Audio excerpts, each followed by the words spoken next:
Hi hello అందరికీ నమస్కారం.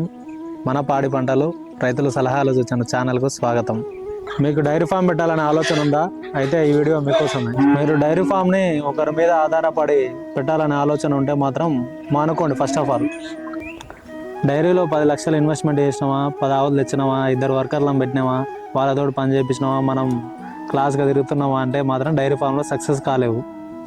మరి డైరీ ఫామ్లో సక్సెస్ కావడం ఎలా? మీరు డైరీ ఫామ్ పెట్టాలనుకుంటే దానిపై అవగాహన ఉండాలి. అదేవిధంగా ఆవులు కానీ గేదెలు కానీ తెచ్చుకునే ముందు మనం ఎంతవరకు పని చేస్తాం, ఎన్ని ఆవులు తెచ్చుకోవాలి, గేదెలు తెచ్చుకోవాలి అనేది మన శక్తికి సామర్థ్యానికి మించి తెచ్చుకోకుండా మనకు ఎంతవరకు వీలైతే అన్ని ఆవులే తెచ్చుకోవాలి. పచ్చిగా చెప్పాలంటే నీ డైరీ ఫామ్కి నువ్వే ఒక పెద్ద పాలేరు కావాలి.